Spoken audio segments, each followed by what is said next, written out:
dore ingingo z'ingenzi z'amakuru tugiye kubagezaho kuri uyu wa gatatu tariki ya 6 z'ukwezi kwa 11 mu bihumbi 2024. Donald Trump yatsindiye kongera kuyobora Amerika mu matora yahiganwagamo na Kamala Harris wari icyegera cy'umukuru w'igihugu. Intsinzi ye se ivuze iki?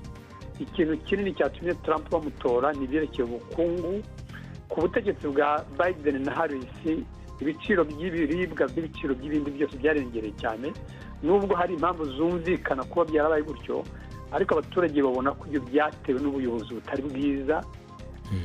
Mu Rwanda naho urukiko rw'ibanze rwa Kicukiro mu mujyi wa Kigali rwahanishije Nyampinga Divine Muheto igifungo gisubitse cy'amezi 3 nyuma yo guhamwa n'ibyaha byo gutwara imodoka yasinze no gutwara imodoka abifitiye uruhushya. Muri kino kiganiro kandi turabagezaho n'amakuru y'imikino hamwe n'ikiganiro cy'abagore. Muri ibi biganiro biyobowe na Mark Niyonkuru.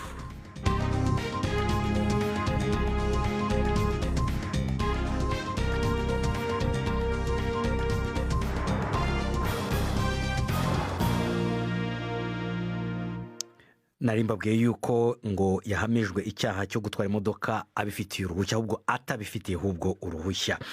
Reka mbere yuko ibyo byose tubibagezaho mbanze mu mwanya Prudence Ngiyumva abanze abagezaho amakuru avugwa hirya no hino ku isi. Prudence. Nyuma y'imyaka 4 avuye ku butegetsi, Donald Trump agiye kugaruka muri White House nyuma y'intsinzi ikomeye ejo hashize kuwa 2 mu matora yo muri Leta Zunze Ubumwe za Amerika.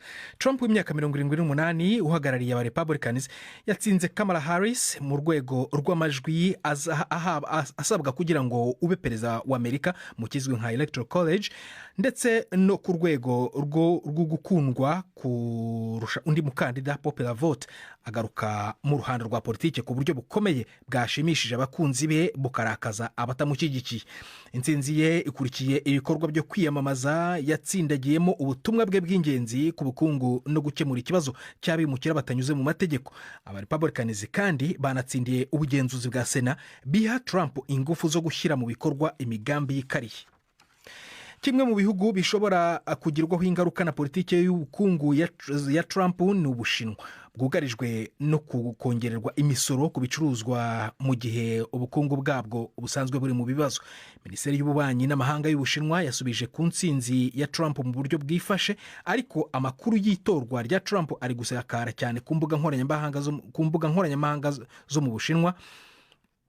Muranyihanganira, ku mbuga nkoranyambaga zo mu Bushinwa, aho abantu bari kuvuga ko ubucuruzi bwabo bugiye mu bihe bigoye. Perezida wa Taiwan Lai Ching-te yavuze ko we yizera ko umubano wa Amerika n'iki kirwa uzakomeza gutera imbere. Afurika ariko ishobora kuba itaragizweho imbaraga n'abakandida mu matora ya Amerika, gusa mu mitwe y'abantu baba kuri uyu mugabane byari bikomeye, aho ibitekerezo byari bitandukanye ku washoboraga gutsinda, cyane cyane urebye ingaruka politike mpuzamahanga ya Amerika ishobora kugira kuri Afurika. Inkuru ya Richard Kago uri i Nairobi, murigezweho na Sirake Muhawe nayo. Kuva muri Ethiopia gushika mu Misri, muri Afrika y'Epfo gushika muri Nigeria, abategetsi ba Afrika bakeje Donald Trump ku ntsinzi yaronse mu matora. Mu kiringo ciwe ca mbere, Trump ntiyigeze agendera Afrika, ivyatumye anebagurwa kuba yitayeho bibayabaye uwo mugabane. Ariko barabe ibintu n'ibindi bizeye ko ikiringo kigira kabiri gishobora guha akaryo ko gukomeza politike ya Amerika ku bibazo vya Afrika nk'amagara y'abantu, urudandaza hamwe n'umutekano. Trump ashobora kuzokenera gukora cyane mu guhangana n'ibihugu nk'Ubushinwa n'Uburusiya bimaze gushinga imizi kuri uwo mugabane, mu gihe Amerika iguma isa n'iyitanezwe ibyo muri Afrika. Punjab, intara nini kurusha izindi muri Pakistan, yategetse amashuri yose gufunga akigishiriza ku murongo wa interinete mu minsi 10 kubera urugero rukabije cyane rw'ihumana ry'ikirere. Icyo cyemezo cyari cyarafashwe na mbere cyagize ingaruka ku mashuri abanza n'amaresitora ari mu mujyi munini wa Lahore. Imijyi minini muri Punjab yakikijwe n'igihu kivanze n'ibintu bihumanya biva mu myotsi ya mazutu, umwotsi uterwa n'ibikorwa by'ihinga ndetse n'ibihe by'itumba. Aya ni amakuru ya BBC. urwego rwa polisi mpuzamahanga Interpol ruravuga ko ibikorwa byo guhiga abambutsa abimukira ku buryo bunyuranye n'amategeko byatumye ruta muri yombi abantu barenga ibihumbi bibiri n'igice, hanatabarwa abantu bagera ku bihumbi bitatu bari mu kaga. Ibintu bindi kuri iyi nkuru ya Tom Bailey murabyumva mu ijwi rya Robert Patrick Misigaro. Ico gikorwa cy'iminsi 6 cyakozwe mu kwezi kw'icenda no kwa 10 cyabayemwo imikwabu, irungikwa ry'inteko zidasanzwe hamwe no kongera ukurereka gukorwa ku ndege mu bihugu n'ivyibare birenga 100 hirya no hino ku isi. Ababohojwe barimwo abakiri bato bategekwa gukora mu mirima muri Argentine, abantu bakoreshwa ku gahato nk'abakozi bo muhira hose mu burengero bwo hagati, hamwe n'abakoreshwa mu bikorwa byo kwambura abantu amahera mu bice byose by'uburengero no hagati ha Afrika. Umunyamabanga mukuru w'igipolisi mpuzamakungu Interpol Jürgen Stock yavuze ko vyerekanye ingene ingorane zitewe n'imigwi y'inkozi z'ikibi zitagira uko zingana mu gihe bicara ku gakanu k'abatishoboye, kandi vyerekana akamaro ko gukorera hamwe ku rwego rw'isi. Umuyobozi mushya wa Hezbollah yavuze ko ngo uyu mutwe wohereje abarwanyi babarirwa mu bihumbi 100 batojwe biteguye kurwana na Israel. Mu ijambo yavuze yizihiza iminsi 40 uwamubanjirije Hassan Nasrallah yishwe n'igitero cya Israel, Naim Qassem yavuze ko nta hantu na hamwe muri Israel hadashobora guterwa. Yavuze ko ibiganiro byose by'amahoro bya gahenge bitazagenwa n'ibyavuye mu matora ya Amerika. Igihe ubutumwa bwe ariko bwarimo bunyura kuri televiziyo, Israel yahaye gasopo abatuye mu majyepfo y'umurwa mukuru Beirut kuva mu ngo zabo bwangu mbere y'uko ihagaba ibindi bitero bishya. Felin, urakoze cyane Prudence Ngyumva.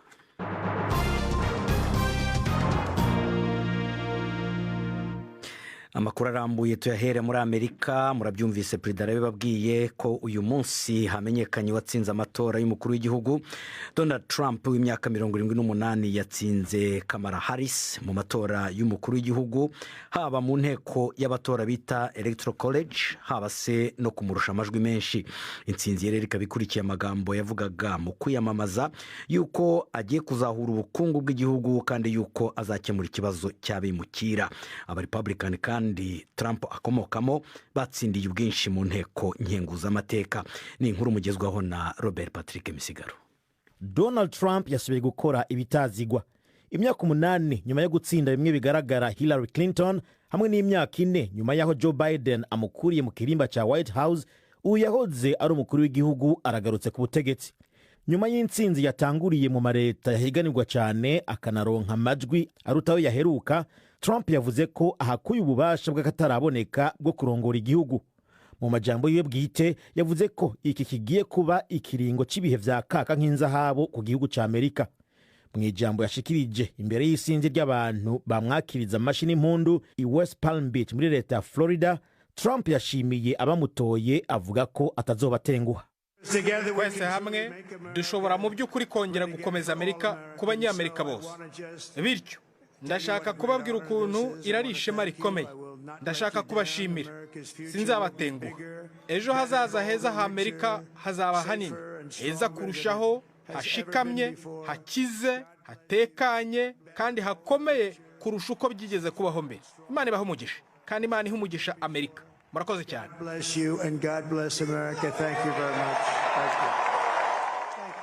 Intsinzi yiwe igarukanye umurongo wiwe wa politike uhagaze ku gushimangira ku vya kera no kuvuga ivyitezwe kumbwa n'abanyagihugu yatanguye mu 2016, bikaba vyari vyibajijwe ko iyo politike yatewe ivyatsi mu 2020. Ubu Trump azoca atangura igikorwa cyo gushinga ubutegetsi bushasha hamwe no gushira mu ngiro ivyo yiyemeje. Azofashwa n'inama nkenguzamateka ubigiye kwiganzamwo abarepublikani nyuma y'imyaka 4 irongowe n'abademokrate. Ibi bizokorosha igikorwa cha Trump cyo kugena abarongozi ba politike ashaka barimwo abagize leta hamwe no kugena abacamanza mu gihe bisabwa ko bemezwa n'inama nkenguzamateka. Uwo bahiganwa yatsinzwe Kamala Harris, icegera cy'umukuru w'igihugu akaba yaserukiye abademokrate, ntaratangaza ko yemeye gutsindwa canke ngo ashikirize ijambo abamushigikiye. Bimaze kugaragara ko intsinzi iri kuramuca mu myanya y'intoke, isinzi ry'abantu bari bakoraniye aho vyari vyitezwe ko ashikiriza ijambo baciye basoboka umwe nyuma y'uwundi barataha bigaragara ko bababaye. inkuru ya Robert Patrick Misigaro. Twashatse rero kumenya intera igiye guterwa muri politiki y'Amerika dore ko ubutegetsi bugiye guhinduka, maze twitabaza Joseph Sebarenzi, umusesenguzi wa politiki utuye muri Amerika. Natangiye mubaza icyo intsinzi ya Trump ivuze. Intsinzi ya Trump nyine ni uko ibitekerezo bye byakiriwe neza, ni uko ubu mu kwezi kwa mbere azarahira akafata ubutegetsi akazanamo abantu be ubu bari basanzwe mu myanya bari kwitegura kuzayivamo. Ni impinduka zikomeye cyane kubera ko ubona mu by'ukuri bisa naho byatunguye kuri bamwe, ku buryo usanga mu bashyigikiye Trump harimo umunezero mwinshi cyane, mu bari bashyigikiye Kamala Harris hari umubabaro ukomeye, kandi ibyo nta nubwo ari mu gihugu gusa ahubwo no mu bihugu hanze hari abantu bafite umunezero kubabara kubera nyine uko gutsinda. Kamala Harris byamugendekeye gute ko yahabwaga amajwi yegeranye n'aya Trump mbere y'uko aya matora aba? Byagenze gute? Wabonaga begeranye ku buryo nubwo Harris yamurushagaho gato, ariko kari gato cyane ku buryo utamenya ngo bizagenda bite. Ariko abantu babikurikiraniraga hafi basangaga Kamala Harris afite amahirwe, ariko byarahindutse ndetse no mu matora ya mbere babara amajwi byatangiye ubona Kamala Harris ari imbere, ariko byarahindutse kubera ko Trump akunda gushyigikirwa cyane n'abantu bari mu giturage, naho Kamala agashyigikirwa n'abantu bari mu mijyi cyane cyane. Abo bari mu mijyi cyane cyane rero hari igihe amatora yabo barwa nyuma cyangwa se akabarwa mbere, ntushobora kumenya ukuntu bigenda, ariko amajwi agenda yiyongera buke ku buryo ariko byamaze kumara nk'amasaha 2-3 gutora bihagaze, bigaragaza yuko Trump amurusha. Wanavuze yuko batoye Trump kubera imigambi ye. Ese iyi migambi avuga yuko agiye guhagarika vuba intambara ya Ukraine, intambara ibera muri Israel, ese ibavuga koko azabikora? Biraruhije kuko ziriya ntambara zifite impamvu nyinshi zikomeye, ahubwo ngira ngo nk'iriya ntambara muri Ukraine nabo bagomba kuba ari abantu bababaye, ariko Uburusiya bwo bwanishimye cyane kubera kubona Trump asa naho abogamiye ku Burusiya kurusha kuri Ukraine.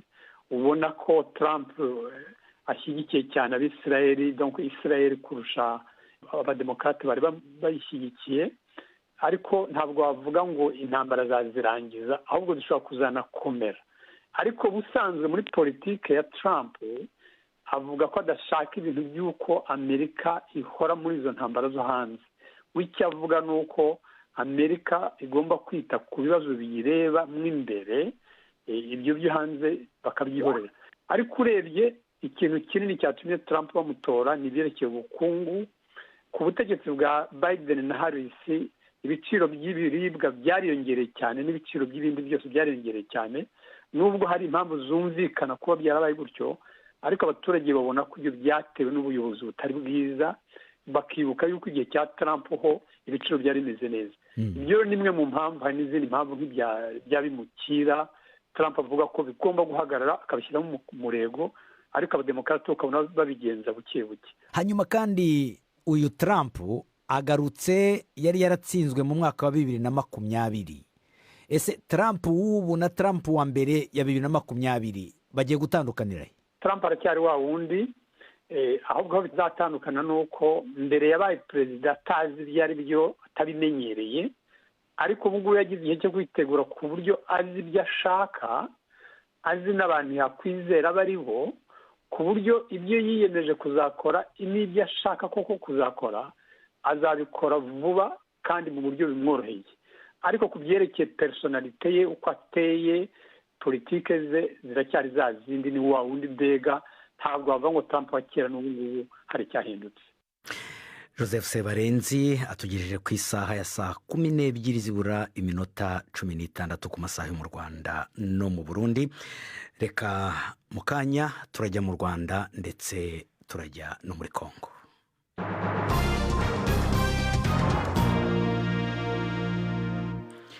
Ni saa 10:45 ku masaha ya hano i Londres mu Bwongereza, saa 10 7:45 ku masaha yo mu Rwanda no mu Burundi.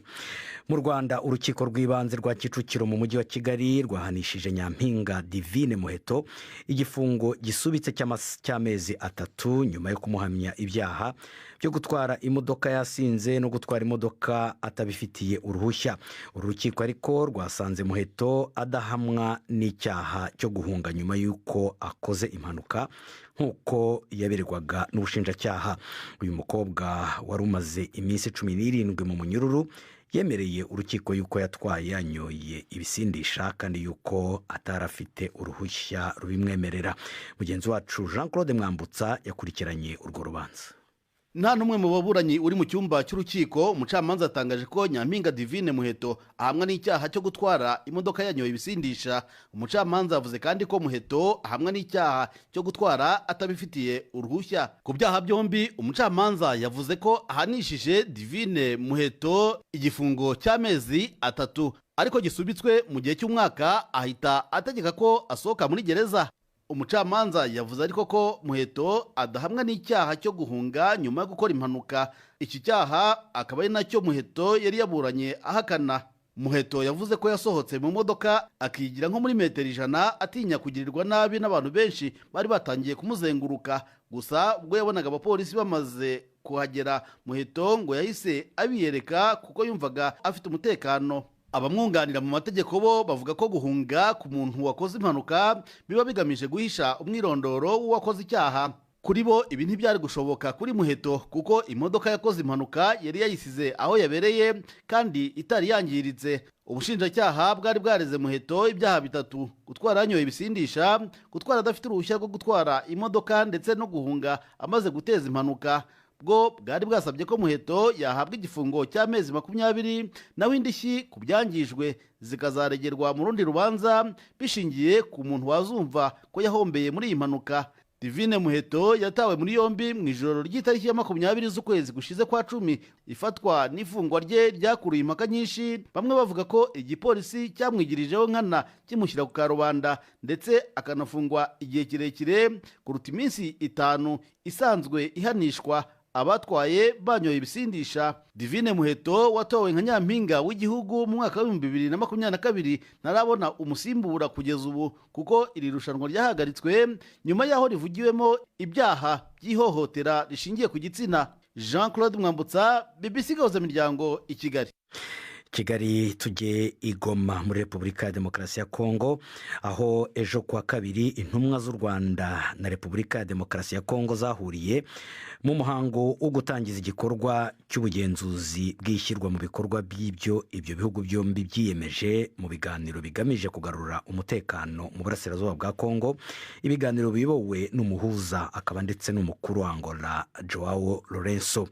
None se iyi ntambwe nshya muri ibi biganiro bigikomeje kubera i Rwanda muri Angola yaba iganisha ku kugarura amahoro mu burasirazuba bwa Kongo koko? Mugenzi wanjye Didier Bikorimana ukorera mu biro bya BBC i Nairobi yavuganye kuri telefone na Onesphore Sematumba. Uyu ni umusesenguzi ku karere k'ibiyaga bigari wo mu kigo cy'ubushakashatsi ku makimbirane International Crisis Group. Atangira amubaza niba hari umusaruro abona ibi biganiro bimaze gutanga kugeza ubu.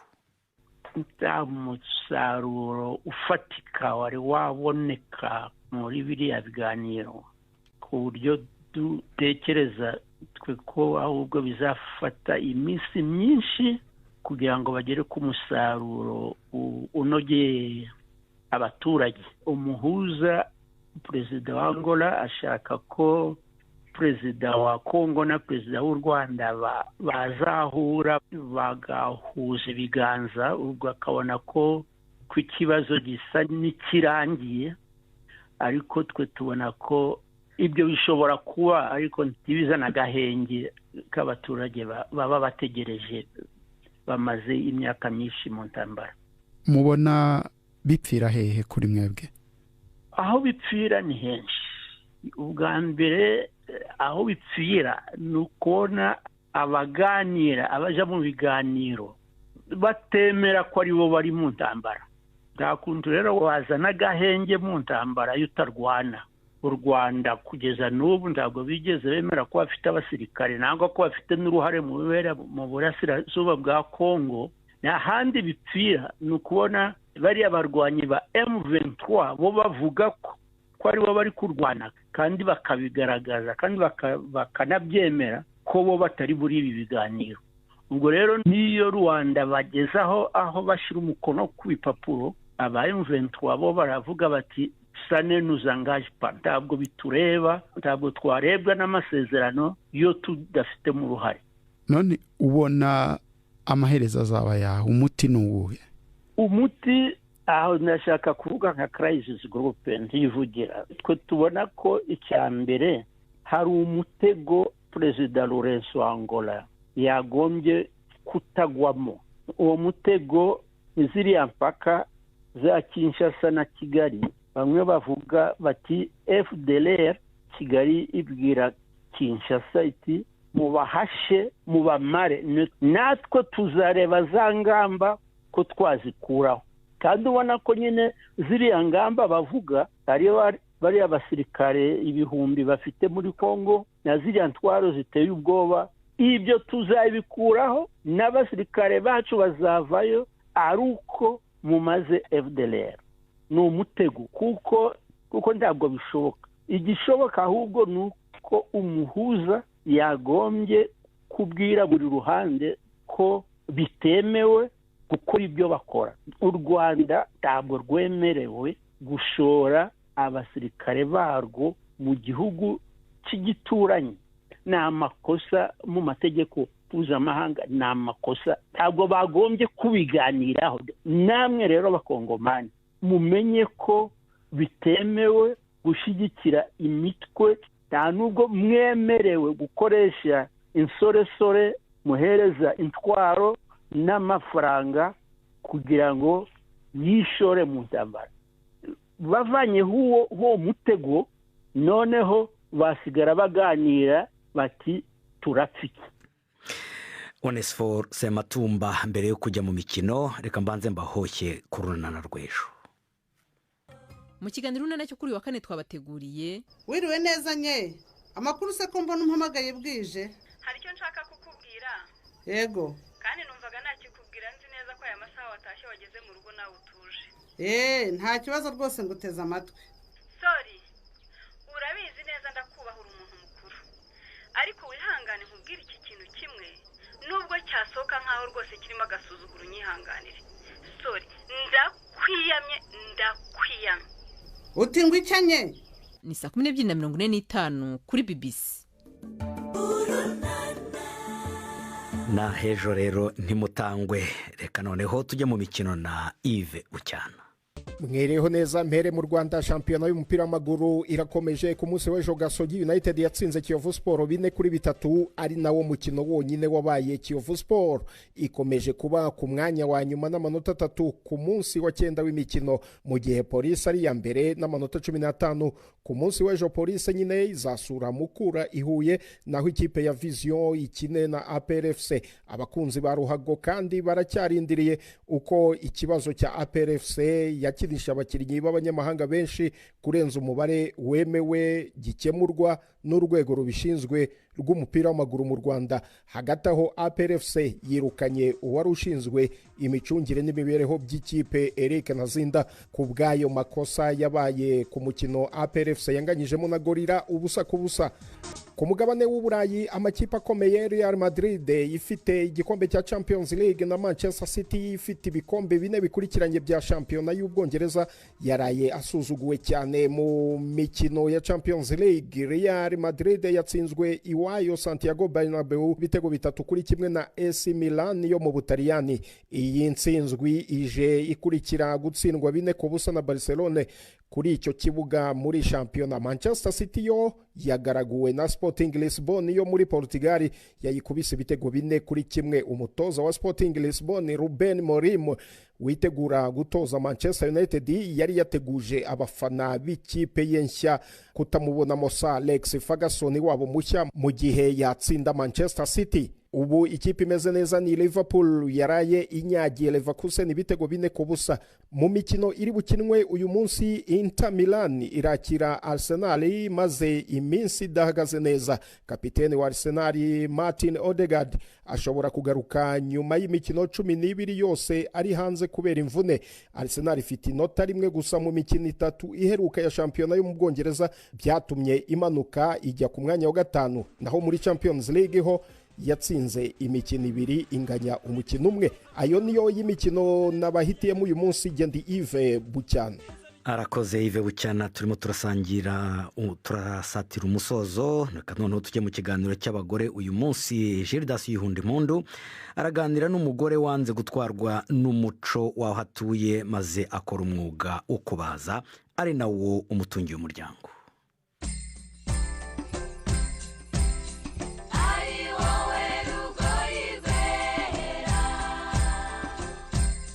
ndabaramukije nongera ndabaha n'ikaze mu kiganiro c'abakenyezi. Kuva kera na rindi umwuga wo kubaza mu Burundi wafatwa nk'uw'abagabo, ariko mu turere tumwe tumwe haratanguye kwibonekeza abagore bahitamo kuwukora kandi ukabatunga. Uno musi tubashikana mu ruganda ruri muri zone Kamenge mu buraruko bw'igisagara ca Bujumbura, ahakorera Eveline Minani w'imyaka 36. Uyu mukenyezi umwuga wo kubaza yawukuyemwo iparasera n'inzu.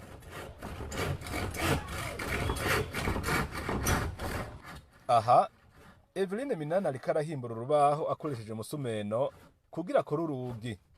Twaganiriye arambwira uko vyamujemwo ngo yinjire muri uwo mwuga, ico mumariye n'ingene abantu bamubona. Natanguye kuza nje nko kudandaza imbaho, mu nyuma imbaho nza kubona siniko ndazironka neza kubera nari negereye amateriye nazidandarizako, mbona kubikora nanje no bishobora cyane byinjiramo gute. Ukibitangura abo mukorana cyane cyane abahungu n'abagabo baremera ko bishobora, atari bimeze gute? Nkibitangura abo dukorana ntibemera ko no bishobora. Mbere yaho ndiko ndaraba ivyo bakora, narabona nka hari amakosa ndababwiye bayakosore ntibavyemere. Ni nayo ntandaro yatumye je nca ninjira muri ivyo, kuko ndaberetse ahantu ikosa riri ntibahakosore bagaca bambwira ngo je ntavyo noshobora. Nanje tugace duhera aho duharira ndababwira je ivyo no bishobora kandi no bikora. Niko navyinjiyemwo mu gapinzi. Nabitanguye muri 2016. Mu myaka 8 umaze ukora uwo mwuga, uno munsi ushoboye ibiki n'ibiki? Jewe ndashoboye gukora nk'ibintu by'imiryango, ububati, bitanda. Ibyo ntakunda kujamwo ni nko gukorera kuri tere, nko kugara nk'iyo twakoze imiryango y'umuntu kuja kubikorera kuri tere, kuko jewe mba ndi hano kugira nguma nteguza ibindi kugira ngo abagenda kuri tere baze basanga bitunganya bimeze neza. Uyu mwuga mu bisanzwe urafashe cyane, niho nkura uburyo bwo kwibeshaho, kwigisha abana, kubambika, kubavuza. Niwe wanampaye naho nshobora kuba. Eveline Minani, abagore bakora umwuga wo kubaza bagakora intebe n'imeza si benshi. Mbega uno musi mu kibano abantu bakubana gute ukora uwo mwuga usa n'uw'abagabo? Abatari nk'abafundi hari gihe bavuga ngo ndumusazi kubera mba nambaye izi nkima nyene zicafuye ziriko amarangi, bagaca bavuga ngo ndumusazi kuko hari abadatahura ko hari umuntu w'umugore we yambaye kuno ariko arakora. Ariko abafundi ubundi b'abagabo dukorana turatahura. Abagabo bakorana n'uyu mugore baramushingira ntaye ko ashoboye umwuga wo kubaza, ariko agishika ntibemera ko yowushobora.